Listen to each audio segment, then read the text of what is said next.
So we're on the way to Vancouver, all the way from San Francisco. So it's about 14, 15 hours, something like that. And there's the cops. We're currently with 12 hours and 41 minutes to go to our Airbnb. So it's gonna be a long drive. And then after that, all the way back to Texas, which is like 30 hours. It's gonna be a lot. See y'all there. Or see y'all at the next spot. That's better.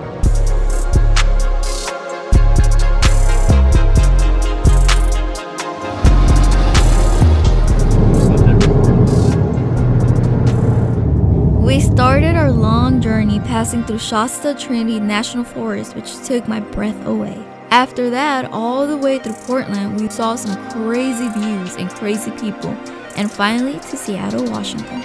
Well guys, we made it all the way to the Space Needle in Seattle. I just drove 15 and a half hours.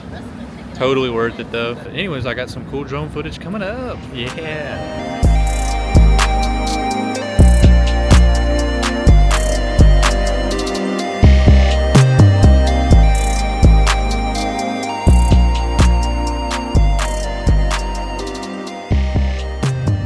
The next day, we got up early and crossed over the bridge to enter British Columbia, Canada. Hey girly pop, we're almost to the border of Canada. Very exciting!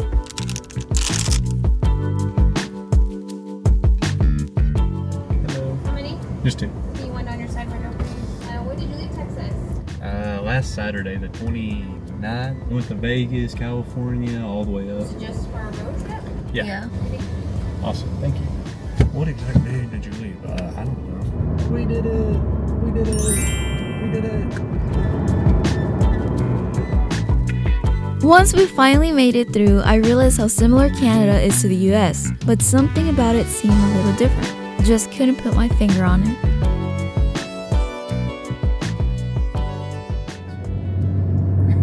A bear! I just saw my first black bear. Oh my gosh. Go, go, go, go. Go for it. Hurry! Sure. RJ? No? RJ, I'm gonna have to kill you. Please, I'm just a desperate guy trying to feed his family.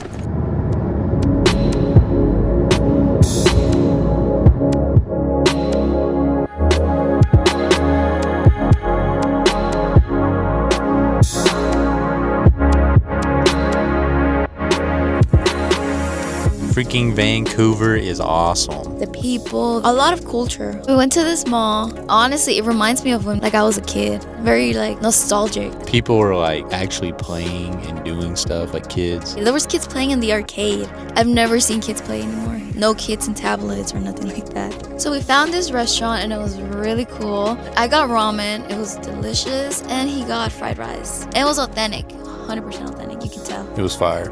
All right, so now here comes some drone footage of Vancouver. Yeah.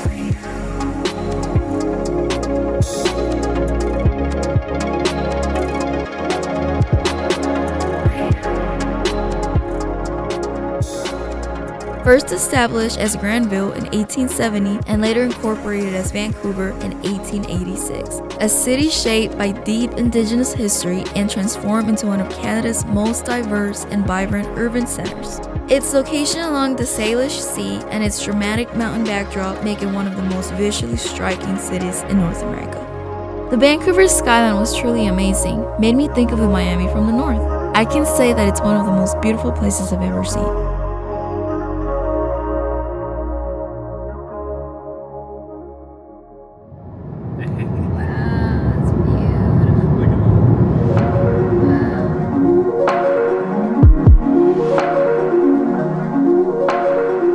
Later that day, we made our way north towards Squamish and Whistler, with amazing views to our left. Felt like something out of a movie.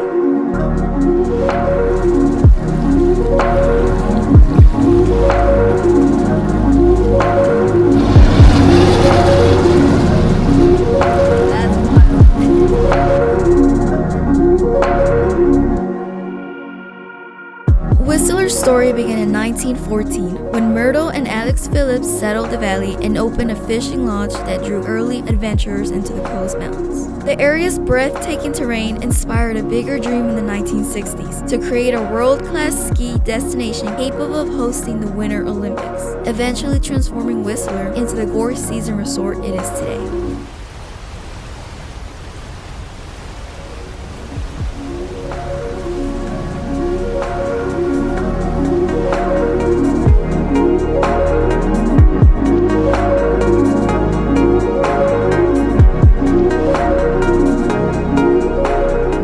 Between Squamish and Whistler, a landscape where glacier-fed rivers, towering granite cliffs, and deep coastal forests collide in one sweeping view.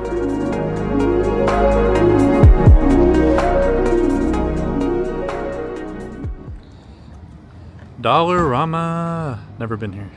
Okay, let's go. It's like a Hobby Lobby dollar store. Oh, I don't know how you say that. You want some? Should we? Can we try it? Yeah, try it and get one. Do we want to do beef or shrimp? Shrimp. Dollarama, what did you think? Nice. It's like you said, it's like a Hobby Lobby mixed with the dollar store, which is pretty cool. And then we got some of this, which was what, like 97 cents American? That's So not that's bad. pretty cool. Squamish sits at the head of Howe Sound, surrounded by traditional territories and framed by landmarks like the Squamish Chief, one of the largest granite monoliths in the world.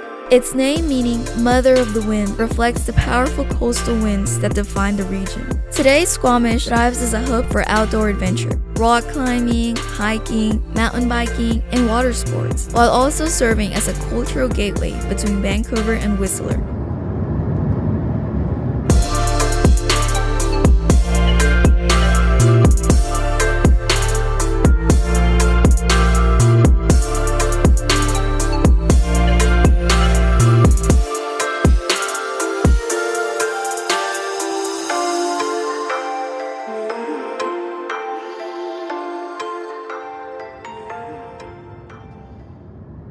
With only a short amount of time left to spend in Canada, we soaked up the views the best we could, letting every mile of the sea to sky sink in. The mountains felt close enough to touch from the granite walls of Squamish to the alpine peaks around Whistler. It was one of those drives where you don't talk much, just look, breathe, and try to hold onto a place that feels bigger than anything you can put into words. Over the past several days, we've experienced an unforgettable stretch of the West Coast. Our adventure began in Las Vegas, exploring its iconic hotels and the vibrant energy of the Strip. From there, we continued to Los Angeles, where we finally reached the Pacific Ocean and took in the views of the Hollywood Hills. We followed the Pacific Coast Highway, passing landmarks like Hearst Castle and the breathtaking cliffs of Big Sur before arriving in San Francisco. Our route then carried us through the rugged northern mountains of California, across Oregon, and into Seattle. Finally, we crossed into British Columbia, where the stunning landscapes of Canada offer the perfect finale to our trip. It was a long journey in a short amount of time, filled with scenery, discovery, and moments we'll never forget. We can't wait to do it again soon. Thank you for following along. Let us know in the comments what you think we should explore next.